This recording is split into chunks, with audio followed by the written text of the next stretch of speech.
Fala pessoal, muito bom estar aqui com vocês hoje para a gente poder falar de um assunto onde eu postei a minha palestra anteriormente, mas a qualidade do som ficou ruim, a qualidade da imagem também. E daí eu quero fazer uma coisa mais pessoal, cara a cara, para que vocês possam também visualizar, né, na apresentação e tirar algumas dúvidas que ficaram aí ou que vocês não conseguiram ouvir. Eu vou dar uma repassada sobre a palestra de um assunto tão importante e que ainda assim é tabu para muita gente, que é o planejamento financeiro. Nós vamos começar do zero, como se planejar financeiramente, e eu vou dar aqui uma pequena pincelada no que é investimento. Porque antes da gente poder investir, né, antes da gente ter que investir, nós temos que saber o que é o planejamento financeiro, né? Porque é através do planejamento financeiro que nós vamos adquirir recursos para que nós possamos fazer o investimento. Então, o primeiro passo hoje é a gente estruturar o nosso planejamento aqui. Eu vou dar alguns insights, algumas ideias sobre o que são as possibilidades de investimentos, mas mais focado para o planejamento financeiro. Eu vou até compartilhar a apresentação aqui com a gente, com vocês. Espera aí.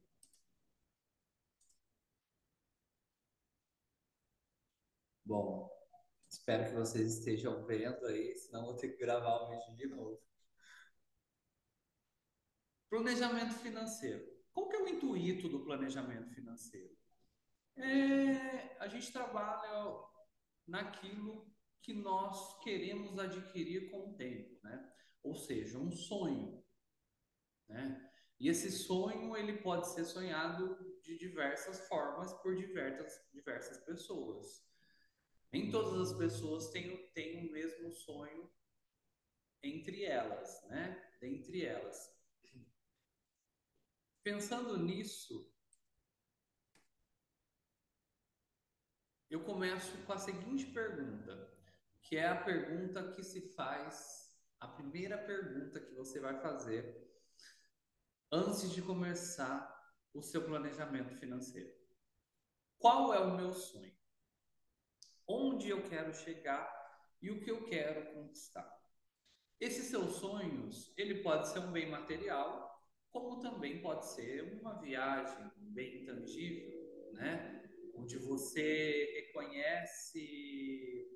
reconhece um sonho, mas você não tem ele ali materializado, né?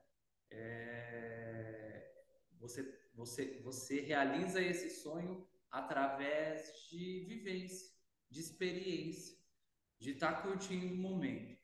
Então, dentro desses sonhos, eu coloquei aqui como exemplo uma casa, por exemplo, um carro, a educação dos seus filhos ou a sua própria educação, que ela custa, né, para a gente, ou até mesmo uma viagem, como eu falei no começo dessa conversa. Mas antes disso, antes dos nossos sonhos, existem duas coisas que ela vem e eu considero não um sonho, mas uma necessidade.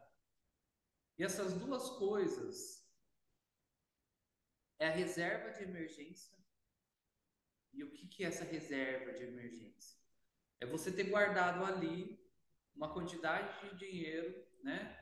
Um valor para que caso venha ocorrer uma emergência, você não precise mexer nos seus investimentos.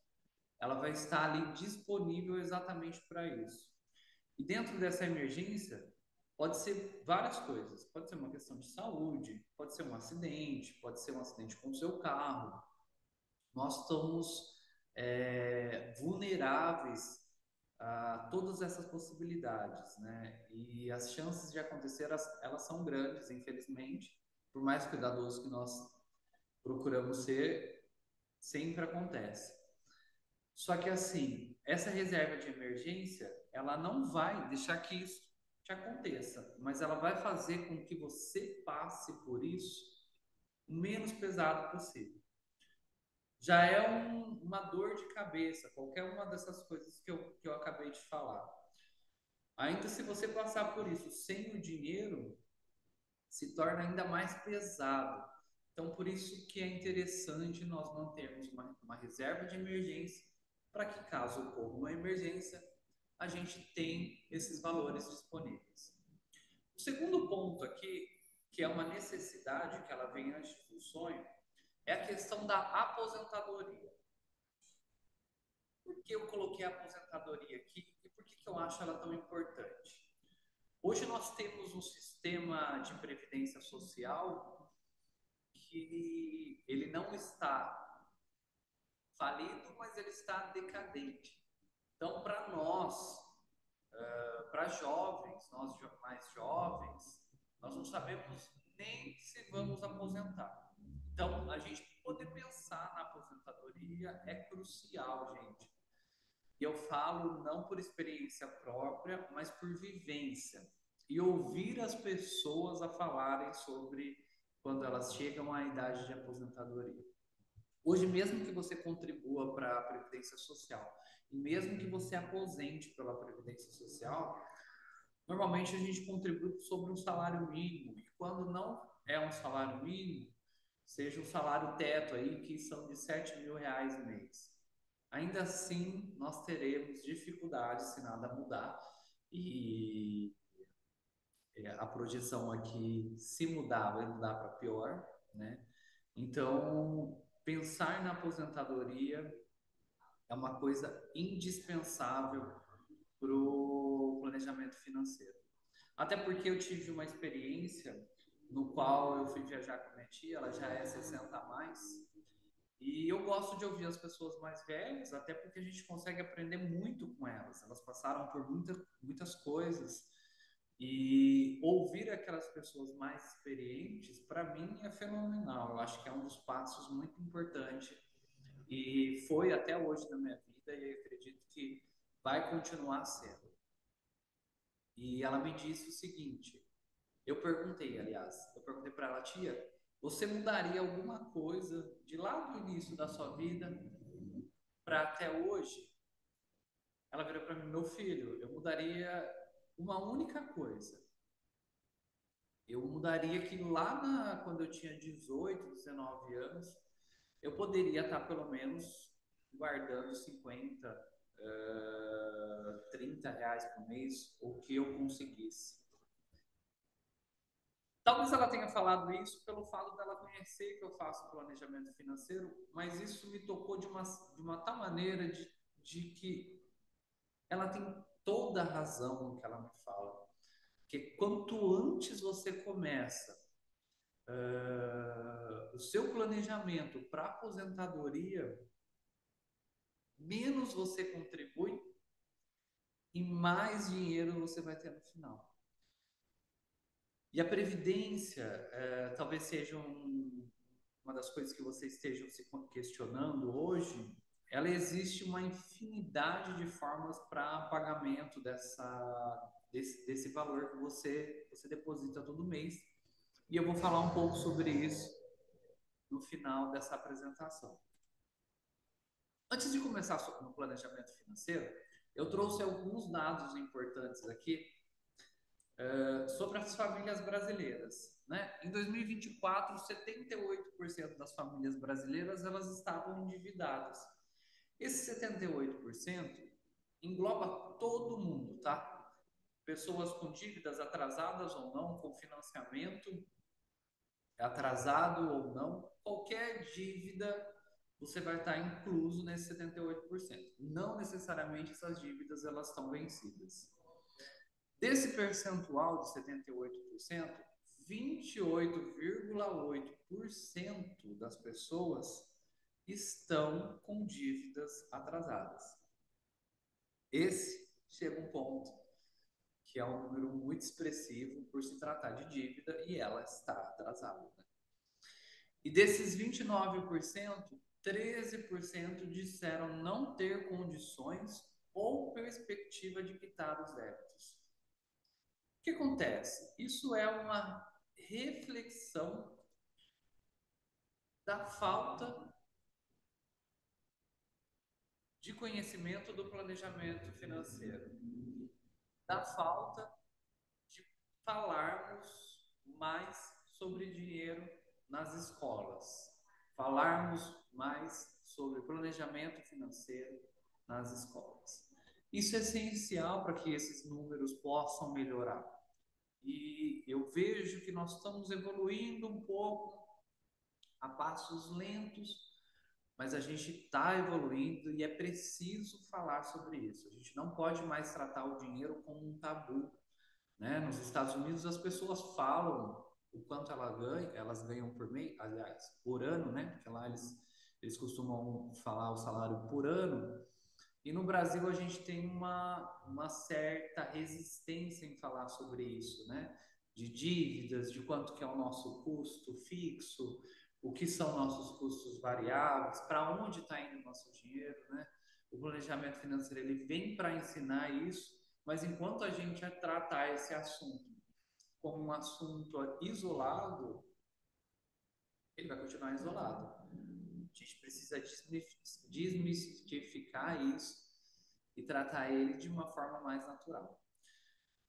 Depois do endividamento, eu trouxe uma mudança aqui que é muito positiva para o mercado brasileiro na questão do investimento. Para quem não sabe, eu trabalhei algum tempo operando em bolsa, né? Eu fiz um tempo day trade, swing trade, então comprei fundos imobiliários, renda fixa também, criptomoeda também mexo um pouco com isso.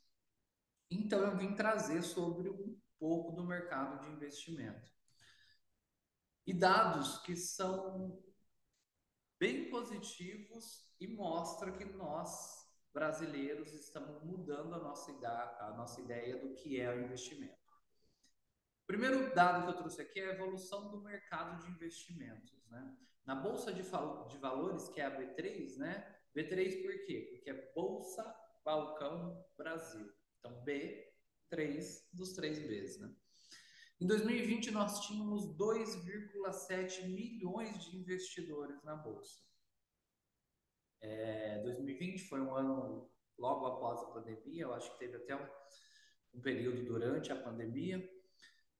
E em 2024, 4 anos depois, nós passamos de 2,7 para 5 milhões de investidores na Bolsa. É um aumento de 85%. Mas o que eu quero mostrar aqui? Eu quero mostrar que em 4 anos nós conseguimos evoluir muito, né? Nós tivemos uma transformação de 85% e tem espaço para muito mais que isso. Hoje, em países considerados desenvolvidos, né, como os Estados Unidos, por exemplo, 30% da população eles operam em bolsa hoje. Comparado com o Brasil, 220 milhões de habitantes, aqui nós temos pouco mais de 1% de pessoas investindo na bolsa. Então, é uma diferença muito grande, só que nós estamos caminhando para a mudança. E essa mudança, o que está ocasionando ela, né? Primeiro de tudo é a acessibilidade. Hoje nós temos ali na palma da sua mão, através de aplicativos como a XP, o BTG, onde nós podemos comprar e vender ativos de qualquer lugar, a hora que a gente quiser. Aliás, a hora que a bolsa estiver operando, né? Em qualquer momento. Isso se faz no celular, se faz no computador. E a mudança de entrada de investidores comuns na bolsa possibilitou ainda mais o crescimento dessas pessoas ali dentro. E outro ponto que eu acho bem interessante estar frisando aqui é a questão da pandemia. A pandemia, devido ter bagunçado alguns indexadores aqui do Brasil, nós passamos a ter uma inflação num período, uma inflação maior do que uma taxa de juros, né? Precisou se reduzir a taxa de juros devido às condições que nós encontrávamos, era um futuro incerto, a gente não sabia se ia parar tudo definitivamente, até quando, até que certo ponto. Então fez com que uma mudança muito drástica e muito rápida na economia do mundo inteiro. E isso, quando as pessoas viram que na pandemia a inflação estava mais alta que os juros cobrados, né? Os juros da a taxa Selic, se você deixasse o seu dinheiro investido ali, você estaria perdendo o valor do seu dinheiro para a inflação. Então, isso corroborou para que as pessoas pudessem sair da poupança e partirem para outro mar de investimentos que a Bolsa pode disponibilizar para a gente. Pensando nisso tudo, nós temos ali a parte das pessoas endividadas e a parte das pessoas que têm o dinheiro para investimento.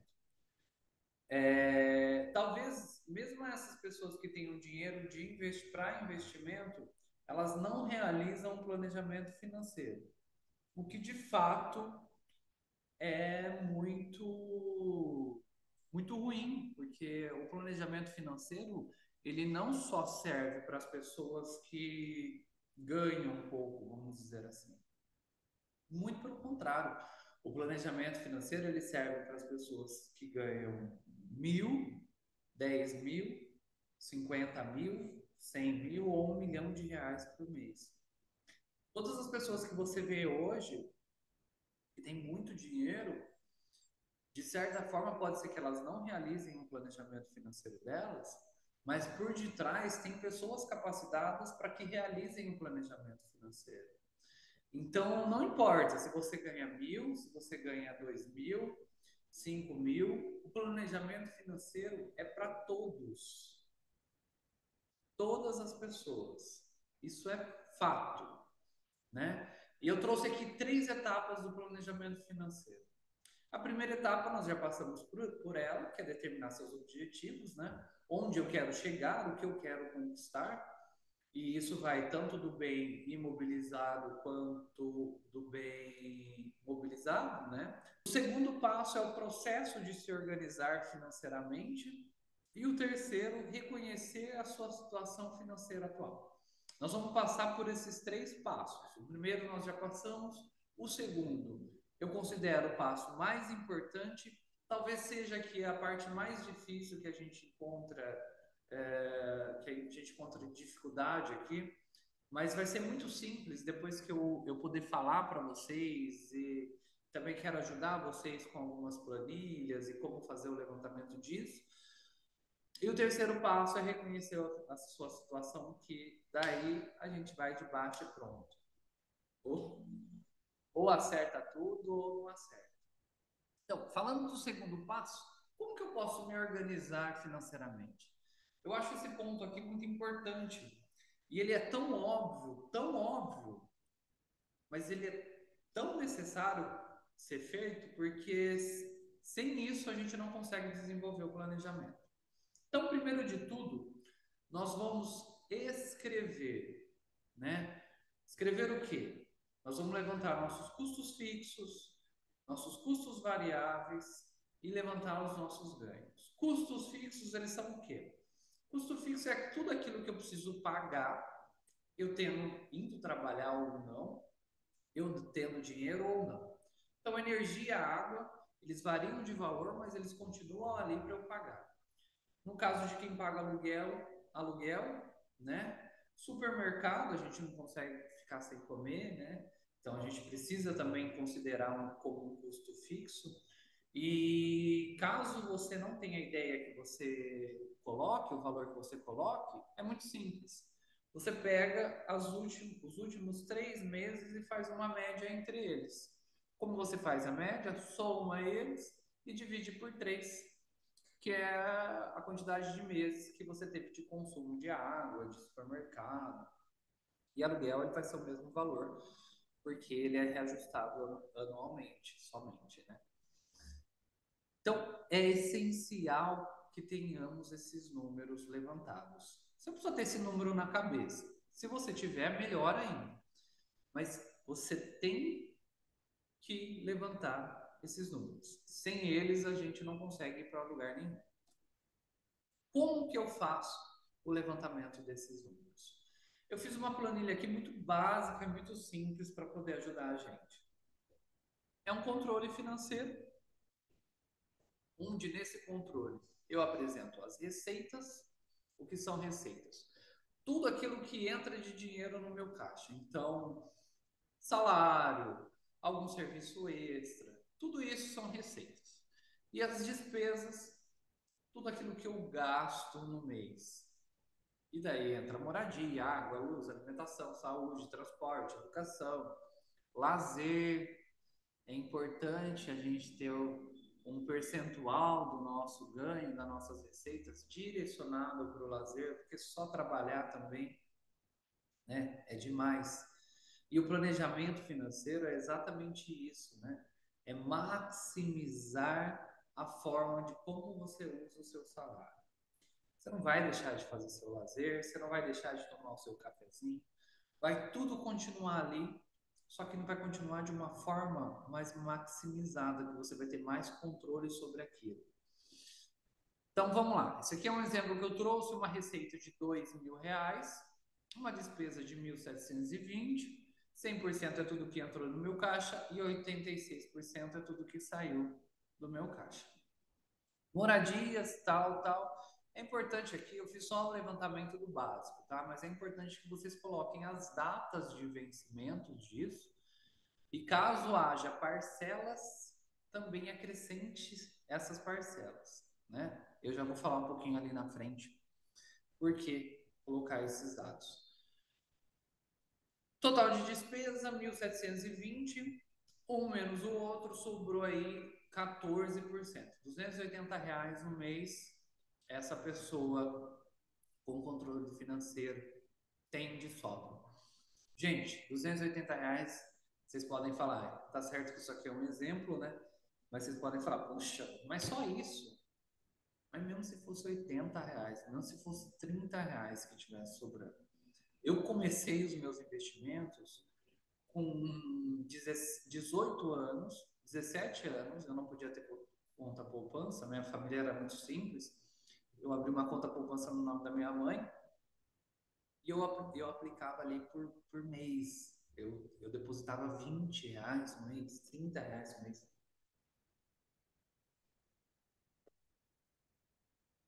Tudo isso ele vai colaborando para a sua construção de renda, né? Ainda mais um país como o Brasil, que é juros sobre juros. Então, no próximo mês, você tem o seu ativo, o seu capital principal, mais juros e os juros sobre os juros, principal e juros. Então, a gente tem que ver e poder trabalhar com isso também a nosso favor. Chegamos no resultado. E são dois resultados possíveis. Ou um é vermelho, ou um é azul. Ah, mas Carlos, deu zero. Se deu zero, é porque você está no vermelho também, meu caro. Você está gastando todo o seu dinheiro que você está ganhando, você está no vermelho também. No vermelho, eu vou dar algumas dicas bem interessantes para como você melhorar a sua situação. E no azul, eu quero dar algumas dicas de investimento. Por isso que eu coloquei ali, ó, poupar não é suficiente, ainda tem muito trabalho pela frente. Vamos aplicar esse dinheiro que está sobrando de uma forma mais rentável? E vamos esquecer, deixar um pouco de lado a poupança? É isso que nós vamos falar um pouquinho aqui nessa palestra, para que vocês, caso não tenha dinheiro sobrando e caso tenha dinheiro na poupança, a gente poder alocar esses valores em outro lugar. Aqui eu trouxe algumas dicas de redução de custos, né? E daí você fala, ah lá, falou que não vai fazer uma redução de custo, mas vai reduzir o custo. Gente, às vezes nós estamos tão fixados no nosso dia a dia que nós estamos pagando coisas que a gente nem sabe que está pagando e normalmente não sabe nem que está usando, né? Aliás, não sabe que está usando, não. Não está usando. Isso eu me refiro à plataforma de streams, que às vezes está descontando o seu cartão ali, você nem vê. E são R$ 30, R$ 40 que você pode fazer. Deixar de pagar e pôr esse dinheiro para investir. Isso é essencial que a gente tenha na cabeça, tá? Não é reduzir cafezinho, não é nada disso. É trabalhar aquilo que a gente está desperdiçando. As empresas, por exemplo, que têm produtos no mercado, que já são aqueles produtos que estão estabilizados e que elas não conseguem mais aumentar seu valor do mercado, porque senão a concorrência vem e abocanha parte daqueles consumidores dela e ela acaba perdendo isso, né? Esses produtos são chamados de vaca leiteira, são os produtos que vendem, sempre venderam, só que você já não consegue mais colocar valor agregado nele. Ele já atingiu aquilo ali, só que ele dá lucro para a empresa, ele estabilizou a marca da empresa, como por exemplo o sabão em pó Omo, só que você precisa conter o que para você continuar no mercado? Conter as suas despesas. Então, ali você já não consegue mais aumentar o valor do seu produto, porque se você aumentar o valor do seu produto, você perde mercado para as outras marcas. Então, você tem que manter o produto e buscar dentro da sua casa, né, dentro da empresa, uma redução de despesas para que você consiga ganhar e lucrar um pouco mais nesses produtos. Não é diferente na nossa vida pessoal, né? A gente precisa trabalhar quais são os nossos gastos e o que a gente consegue reduzir. Dessas dicas que eu trouxe aqui para vocês, duas delas eu quero chamar a atenção. Primeiro, na contas atrasadas, que o planejamento financeiro, a planilha de receitas e despesas que eu apresentei, ela também usa exatamente para isso, para você saber quando as suas contas serão vencidas para os próximos meses, estarão vencidas, você vai alimentar a planilha ali e não pagar a conta em atraso, ainda quando você tem dinheiro, né? Eu conheço muita gente que paga a conta atrasada mesmo com dinheiro na conta porque acaba esquecendo. Isso é como se rasgasse dinheiro, porque você está pagando multa e juros para o banco sem a necessidade porque você tem um dinheiro. E a outra coisa é que caso você tenha um financiamento, um empréstimo, alguma coisa, essa taxa é a menor que o mercado está oferecendo hoje? Eu não teria outra possibilidade de buscar no mercado taxas menores? Hoje, com a facilidade da portabilidade de dívida, gente, é muito banco querendo comprar sua dívida. Então, você consegue fazer uma oferta aí, um leilão para os bancos para comprar sua dívida e conseguir reduzir a sua taxa em cima do seu financiamento, do seu empréstimo ali. Eu trouxe também algumas informações importantes aqui, que é a referente ao score, né? E o score ele nada mais é o quê? Uma unidade de medida sua, do seu relacionamento com o mercado de crédito. Se o seu score está alto, a instituição financeira ela te oferece mais crédito e com uma taxa de juros mais baixa. Se o seu score está baixo, a instituição te oferece menos crédito ou não te oferece crédito algum com uma taxa de juros mais alta. Então é importante a gente manter esse score porque nós conseguimos possibilidades no mercado melhores do que com o score baixo ou às vezes com o score baixo nenhuma possibilidade. Uso consciente de crédito, né? Então linhas de créditos com garantia, consignado. Eu trouxe até um exemplo aqui para vocês, ó. Por exemplo, no empréstimo pessoal, eu teria uma taxa aí de 6,47% ao mês, uma taxa muito alta, né? Para você pegar um empréstimo com uma taxa de 6,47% ao mês, cara, é muito alta. E assim, dentre os bancos, essa é a taxa mais baixa. Eu posso falar com propriedade porque eu tenho uma empresa que trabalha com créditos e financiamentos e afins no mercado, investimentos. E já no crédito com garantia, você consegue reduzir a sua taxa para 1,49% ao mês na garantia de veículo e 1,09% ao mês no caso da garantia com imóvel. Então, já que você tem um empréstimo ou um financiamento que seja, e você tem a possibilidade de quitar esse financiamento através de uma tomada de crédito com uma taxa menor, né? Você tem que avaliar prazos, você tem que avaliar valor de parcela, taxa de juros. Mas por que não fazer isso? E para finalizar essa parte de reestruturação de dívida, né? Eu trouxe um exemplo aqui, ó. Um exemplo com uma diferença bem pequena mensal, né?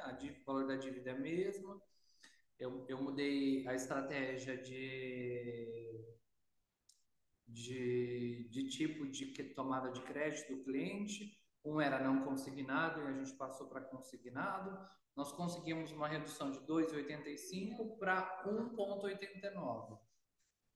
A hora que você vai ver isso no mês, né? Foram 48 meses, por mês, R$ 92,58 ao mês. Você pensa assim, muito pouco, né? Mas a hora que você vê o contrato todo de 48 vezes, são quase R$ 4.500, poxa. E sem falar que esses 92, você pode estar investindo ele e ele dá aumentar a cada mês que passa, né? Cada mês que passa, ele vai estar rendendo juros sobre juros.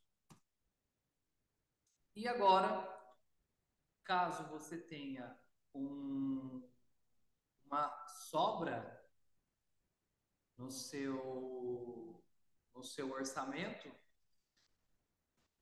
o que que eu vou fazer com esse investimento, né? O que eu vou fazer com esse dinheiro e qual que investimento que eu vou direcionar? Ali eu coloco a importância de poupar, né? Alcançar alguns objetivos e garantir a segurança financeira. E eu trouxe um exemplo básico aqui de 2024, que é a poupança. Hoje a poupança dentre os investidores, né, investidores ou não, pessoas que investem, ela representa 50% dos investidores. Então, quem tem dinheiro sobrando, 50% das pessoas deixam esse dinheiro aplicado na poupança. Eu quero que, com essa fala desse slide, quem tenha dinheiro na poupança, pelo amor de Deus, vá tirar de imediato. O porquê? 2024, de janeiro a dezembro, tá? Aqui eu deixei o saldo projetado. Ela rendeu 7,05%. Daí você vai virar para mim, pô, mas 7,05% não é um rendimento tão ruim. Realmente, se você for considerar, dependendo da condição atual do país, 7% não é um rendimento ruim. Porém, todavia, em contrapartida, nós temos a tal da inflação. A inflação ela vem deteriorando o valor do dinheiro, né? Comendo o valor do dinheiro. Então, R$ 100 de hoje não vai ser o mesmo R$ 100 de 2030. A projeção para 2024 da inflação, ela chegou próximo a 5%. Ou seja, no seu, no seu ano de 2024, se você deixou seu dinheiro aplicado na poupança de janeiro a dezembro, você não ganhou 7% da poupança, você ganhou 2%. Porque 5% desse rendimento foi comido pela inflação. Olha que interessante isso. Por isso que nós temos que olhar esses indexadores. Taxa de juros, taxa Selic, tudo isso é importante para que nós saibamos investir pensando no agora e também pensando no futuro. Gente, o mesmo período, de janeiro a dezembro de 2024, nós tivemos ativos de CDB, que são ativos de baixíssimo risco, equiparado ao risco da poupança, de 15% ao ano. É mais que o dobro. Nós temos um rendimento num ativo sem risco, com baixo risco, mais que o dobro na poupança. Por que cargas d'água eu irei investir na poupança ao invés de investir num CDB? Que é muito simples. Inclusive, eu aproveito para falar um pouco aqui sobre o meu livro, que é Do Zero à Renda Fixa. Ali eu falo tudo em linguagem muito simples para você aprender um pouco sobre a renda fixa, entender o que é a renda fixa, como manusear os aplicativos de investimento, XP, BTG. Eu trago exemplos e formas e o que você precisa estar atento para saber se você, a escolha do seu ativo ou não, tá? Eu vou deixar o link aqui para vocês, caso alguém tenha interesse. Tá bem estruturadinho, uma leitura muito fácil, muito rápida. E garanto para vocês, e se não for isso, eu dou seu dinheiro de volta, que vai ser de muito proveito essa leitura. Aqui eu trouxe uma comparação, né, do CDI e da poupança. Por exemplo, em janeiro o CDI rendeu ali até quase chegou nas casas de 1%, né? Já a poupança ela está abaixo de 0,6%. Olha a diferença. E assim, a dificuldade para investir em um e investir em outro, talvez o CDI, o CDB tenha um pouquinho mais de dificuldade, porque você precisa saber quais são as coisas ali. Mas com a leitura do livro, você já vai entender. Então, gente, está na hora da gente também sair um pouco da nossa margem, da nossa zona de conforto, porque se nós não procurarmos, nosso dinheiro vai estar parado ali sem render. E outra, é o nosso dinheiro, né? Vamos disponibilizar um pouquinho, um tempinho para leitura aí e poder fazer. Isso vai assim, o livro se paga dependendo do quanto você tem investido, em um dia que traz de rendimento. Gestão e rentabilidade de planejamento, né? Tipos de investimentos. É importante diversificar sua carteira, mesmo que você deixe ela só em CDB. Então, procura diversificar em outros CDBs de instituições financeiras diferentes. Por quê? Vou dar uma palhinha do livro aqui, tá? Gratuito para vocês, mas para vocês terem conhecimento disso. Alguns ativos de renda fixa, eles são protegidos pelo FGC. O FGC é o Fundo Garantidor de Crédito. Ou seja, a cada 250 mil reais aplicados em alguns ativos de renda fixa, não são todos, você está coberto e garantido pela uma instituição que cuida desse valor. Então, caso aconteça alguma coisa com a instituição financeira, até 250 mil por instituição e 1 milhão por CPF, você tem garantido o seu dinheiro de volta caso essa instituição venha à falência. Que hoje, na altura que nosso mercado, da forma como está nosso mercado, a nossa economia estruturada, é muito difícil de acontecer. As chances são muito pequenas. No tesouro, eu trouxe alguns exemplos aqui de renda fixa: CDB, LCI, LCA, CRI, CRA e Tesouro.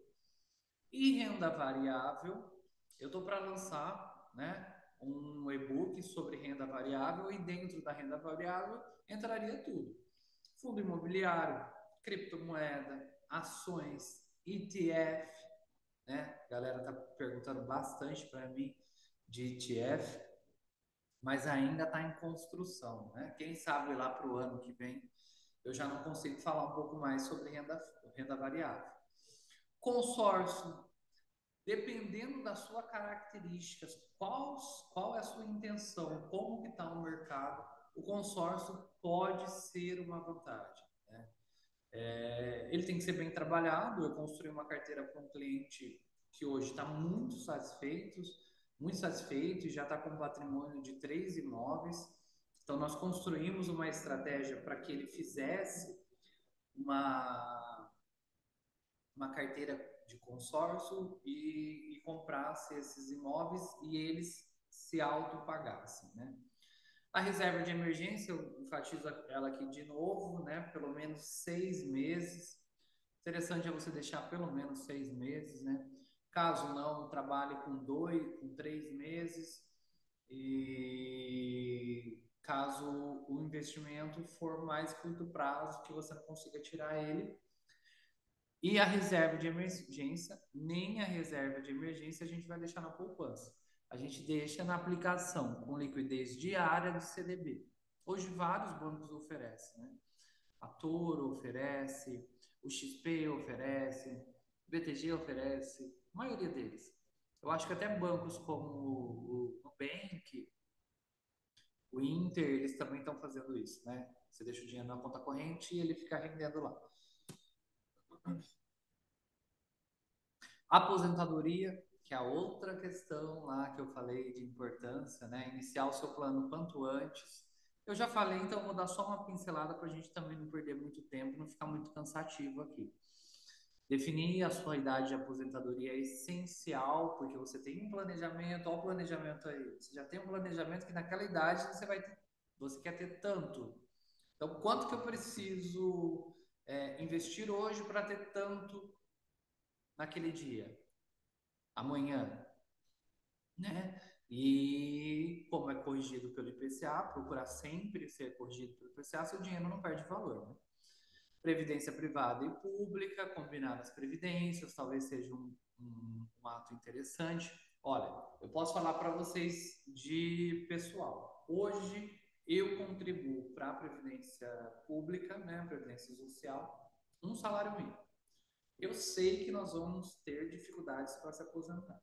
Então, eu prefiro dar mais atenção para a previdência privada, me estruturar para ter uma aposentadoria confortável através da previdência privada, do que eu contribuir sobre o teto máximo da previdência pública. Talvez eu esteja jogando dinheiro fora. Seguros de sucessão e proteção financeiras, a gente nem vai falar agora nesse primeiro momento, que eu acho que não é pertinente o assunto. Então, gente, para finalizar, planeje-se, estabeleça metas e dedique-se. Depois que você começou a fazer o planejamento financeiro e ele já está no seu dia a dia, na sua rotina, cara, é como você ter que levantar e tomar água, você levantar e tomar café. Você já está ali, aquilo ali já faz parte da sua vida. Os primeiros dias talvez vocês tenham dificuldades, mas depois isso acaba se tornando uma coisa tão normal, né? Tão dia a dia. E o resultado, eu garanto para vocês, o resultado, independente do quanto você investe, a longo prazo, vem, vem. O importante é você definir o tempo. O importante é você definir o valor. E aqui eu coloco o valor, não é valor só valor real de dinheiro, né? Valor de quantidade. Mas o valor que você teve de alcançar o seu objetivo. Então, você chegou até ali, você se planejou, você fez um plano, né? Um projeto para chegar naquilo ali. Não é qualquer pessoa que faz. Primeiro que quem ouve essa palestra aqui até o final do tempo, que é agora, já está um passo à frente de 90% da população brasileira, né? Talvez até não só da brasileira, mas de outras pessoas. Então, a partir do momento que a gente definiu o nosso tempo, definiu o nosso valor e objetivos, é só ir. Não tem como dar errado, cara. Não tem como dar errado. E é sério, isso aqui não é papo de coaching. É sério, você definiu todas essas coisas, vai dar certo. Vai dar certo. Só não precisa ser imediatista, tá? Não pode ter aquela síndrome do rock balboa. Qual que é a síndrome do rock balboa? Então, o cara tá lá, ele vai fazer a luta, ele treina 3 minutos no filme, pá, ele já tá pronto para a luta, ele já tá pronto para vencer, e ele vai lá e pá. Não, não é assim, a vida não é assim, não. A vida exige planejamento, a vida exige tempo e tudo se faz com o tempo, tá? Os sonhos não podem ser nomeados como grandes ou pequenos. Cada conquista é única. Pessoal, eu quero agradecer vocês pela paciência. Eu espero que essa palestra tenha sido de muito conhecimento para vocês, que vocês possam passar conhecimento para mim. Eu vou começar aqui. Eu quero falar sobre um pouco renda fixa, né? Eu tenho o meu livro, eu vou dar uma pincelada em renda fixa, mas o meu livro ele já está disponível. Lá eu falo de todas as rendas fixas e como você montar uma carteira dentro da renda fixa. A renda fixa, ela é para aquele pessoal conservador, que não quer correr risco, que prefere ter o seu dinheirinho ali, tendo uma ideia de quanto você vai receber, né? O quanto que você vai investir, o quanto que vai te render esse dinheiro. Então, a renda fixa é aquilo, é fixo, você não vai perder, você vai receber sempre aquilo. Agradeço vocês, eu quero gravar mais vídeos aqui, quero estar mais junto de vocês, quero a participação de vocês também. Vamos começar a falar de investimento, vamos dar o primeiro passo, porque acontece. Eu desejo uma boa sorte para todos e a gente se vê no próximo vídeo. Valeu, obrigado.